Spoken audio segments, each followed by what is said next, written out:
Welcome friends. आज हमने आपके बिहाइव बुक के क्लास 9th की poem number 1 the road not taken का हिंदी ट्रांसलेशन का वीडियो प्रिपेयर किया है। आइए समझ लेते हैं। पहली लाइन दी हुई है, two roads divorced in a yellow would, यानी डाइवर्स्ड का मतलब है यहाँ पर विभाजित हुई है। येलो का मतलब है यहाँ पर पीला जंगल, जो पतझड़ की वजह से जो पत्ते हैं पेड़ों की वो पीले पड़े हुए हैं।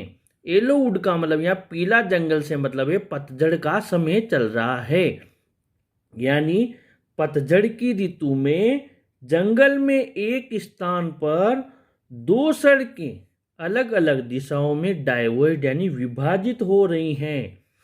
And sorry I could not travel both, और बड़े अफसोस की बात है, सॉरी यहाँ कवि अफसोस प्रकट करता है कि मैं दोनों पर एक साथ नहीं चल सका। ये कुड का प्रयोग किया है, यानी पास्ट का प्रयोग किया है। दो सड़कों पर एक व्यक्ति होने की वजह से मैं साथ नहीं चल सका। एंड बी वन ट्रेवलर, और मैं केवल मात्र एक ट्रेवलर यानी यात्री होने के कारण मैं दोनों सड़कों पर एक साथ नहीं जा सका। Long I stood and looked down one as far as I could. मैं काफी समय तक वहां पर खड़ा रहा और उनमें से एक को, वन यानी एक को, जहां तक मेरी नजर गई मैं देखता रहा। जहां तक मेरी नजर गई, आई लुक्ड मेरी नजर गई, as far as I could जहां तक मेरी नजर गई, to where it bent in the undergrowth, जब तक कि यह सड़क घनी झाड़ियों व पौधों में मुड़ नहीं गई वहां तक मैं इसे देखता रहा। बेंड का मतलब है मुड़ना, अंडरग्रोथ का मतलब घनी झाड़ियां व पौधे। Then took the other just as fair and having perhaps the better claim. Just as fair का मतलब ठीक उतना ही अच्छा। यहां कवि कह रहा है फिर मैंने दूसरी सड़क का प्रयोग करना आरंभ कर दिया, दूसरी वाली सड़क का प्रयोग करना आरंभ कर दिया। And having perhaps the better claim, better claim यानी कि यह भी उतनी ही अच्छी थी जितनी कि पहली वाली सड़क जो मैंने आरंभ में प्रयोग की थी।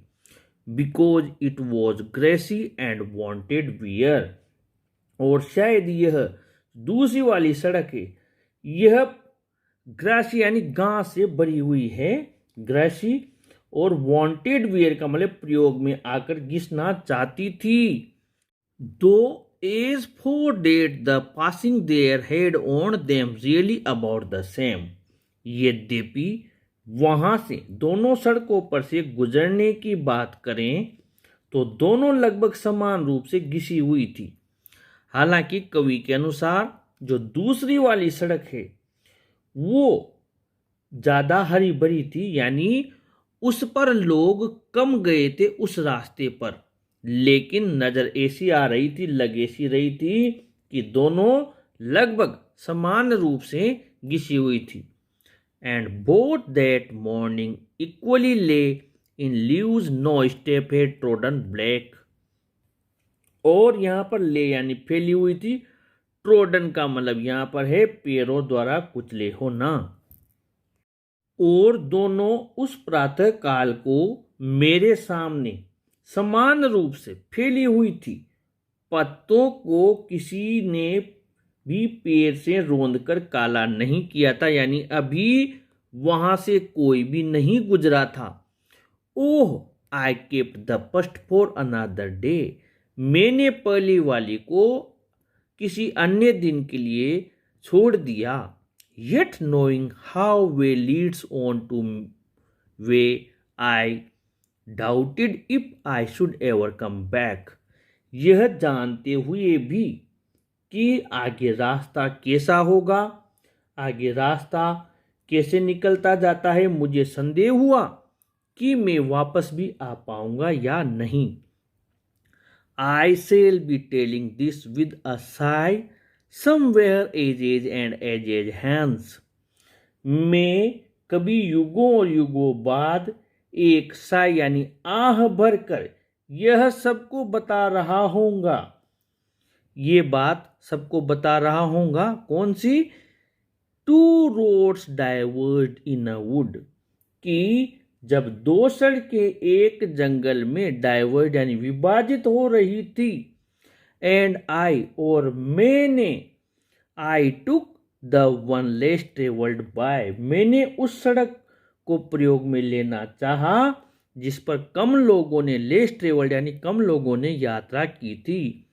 And that has made all the difference, और उसी वजह से, उसी बात की वजह से यह सब अंतर आया है, यानी और उसी ने ही यह सब अंतर मेरे जीवन में स्थापित किया है। रॉबर्ट फ्रॉस्ट ने कविता लिखी, यानी कवि ने उस रास्ते को चुना जिस रास्ते को लोग चुनने से डरते हैं।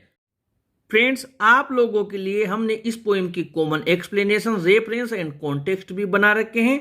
डिस्क्रिप्शन बॉक्स में उसका लिंक दिया हुआ है, आप वहां क्लिक करके इस पोएम की कॉमन एक्सप्लेनेशन भी लिख सकते हैं। और अगर आपको ये वीडियो अच्छा लगा हो तो आप अपने इस वीडियो को जरूर लाइक शेयर करें और क्लास 9th की प्लेलिस्ट जरूर विजिट करें, अपने चैनल को भी सब्सक्राइब करें। Thank you.